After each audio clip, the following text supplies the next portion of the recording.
जय सिया राम। आप सभी श्री राम भक्ति प्रेमी जनों को मेरा सादर नमस्कार। जैसा कि मैंने कल का प्रसंग पढ़ा, जिसमें करुण जी के द्वारा काकभूषण जी से 7 प्रश्न पूछे गए थे, उन प्रश्नों के उत्तर काकभूषण जी दे रहे थे। वही प्रसंग आगे चल रहा है, मैं आगे सुनाता हूँ। जय सिया राम, जय जय राम। मंगल भवन अमंगल हारी, द्रवहु सुदशरथ अजिर बिहारी। पर संपदा विनाशी न साही, जिमि शशि हति हिम उपल बिलाही। दुष्ट उदय जग आरती हेतु, जथा प्रसिद्ध अधम ग्रह केतु।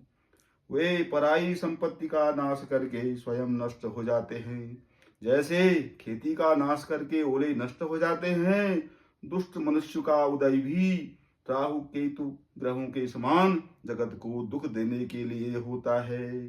संत उदय संतत सुखकारी, विश्व सुखद जिमि इंदु तुम्हारी। परम धर्म श्रुति विदित अहिंसा, पर निंदा सम अघन गरीसा। और संतों का अभ्युदय सदा ही सुखकर होता है, जैसे चंद्रमा और सूर्य का उदय विश्व भर के लिए सुखदायक है। वेदों में अहिंसा को परम धर्म माना है, और पर निंदा के समान भारी पाप कोई नहीं है। हर गुरु निंदक दादुर होई, जन्म सहस्त्र पावतन सोई। द्विज निंदक बहु नरक भोग करी, जग जनमई बायस शरीर धरी। शंकर जी और गुरु की निंदा करने वाला मनुष्य अगले जन्म में मेढक होता है, और वह 1000 जन्मों तक वही मेढक का शरीर पाता है। ब्राह्मणों की निंदा करने वाला व्यक्ति बहुत से नरक भोग कर फिर जगत में कौवे का शरीर धारण करके जन्म लेता है। सुर श्रुति निंदक जे अभिमानी, रौरव नरक परहिते प्राणी। हो ही उलूक संत निंदारत, मोह निशा प्रिय ज्ञान भानुगत।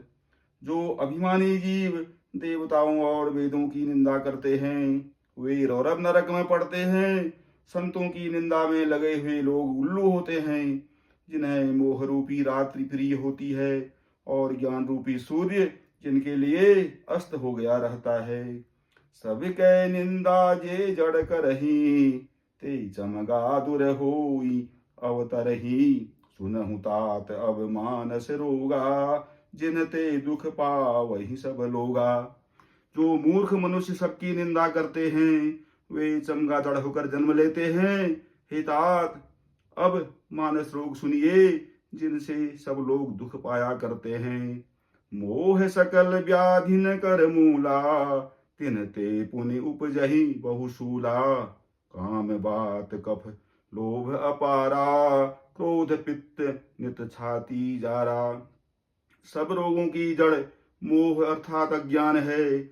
उन व्याधियों से फिर बहुत से शूल उत्पन्न होते हैं। काम बात है, लोभ बड़ा हुआ कफ है, और क्रोध पित्त है, जो सदा छाती जलाता रहता है। प्रीति करहि जौं तीनियों भाई, उपजई सन्यपात दुखदाई। विषय मनोरथ दुर्गम नाना, ते सब सूल नाम को जाना। यदि कहीं से ये तीनों भाई बात पित्त और कफ आपस में मिल जाए, तो दुखदायक सन्निपात रोग उत्पन्न होता है। कठिनता से प्राप्त होने वाले जो विषयों के मनोरथ हैं, वे ही सब शूल अर्थात कष्टदायक रोग हैं। उनके नाम कौन जानता है, अर्थात वे अपार रोग हैं। ममता दादु कंडु ईर्षाई, हरस विषाद गरह बहुताई। पर सुख देखि जरनि सोई छई, कुष्ठ दुष्टता मन कुटिलई। ममता दाद है, ईर्ष्या खुजली है, हर्ष विषाद गले के रोग हैं, और पराये सुख को देखकर जो जलन होती है, वह क्षय रोग है। दुष्टता और मन की कुटिलता ही कोढ़ है। अहंकार अति दुखद डमरुआ, दंभ कपट मद मान नेहरूआ।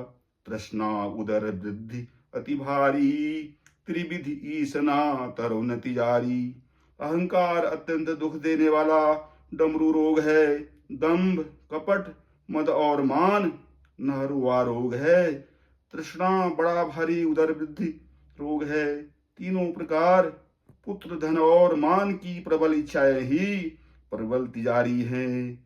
जोग विधि ज्वर मत्सर अविवेका, कहाँ लगी कहो कुरोग अनेका। मत्सर और अविवेक दो प्रकार के ज्वर हैं। इस प्रकार अनेकों बुरे रोग हैं, जिन्हें मैं कहाँ तक कहूँ। एक व्याधि बस नर मरहि, ये असाधि बहु व्याधि। पीड़ ही संतत जीव कहूँ, सो कि मिल है समाधि। एक ही रोग के वश होकर मनुष्य मर जाते हैं, फिर ये तो बहुत से असाध्य रोग हैं। ये जीव को निरंतर कष्ट देते रहते हैं। ऐसी दशा में वह शांति को कैसे प्राप्त करे। जय सिया राम, जय जय राम। मंगल भवन अमंगल हारी, द्रवहु सुदशरथ अजिर बिहारी।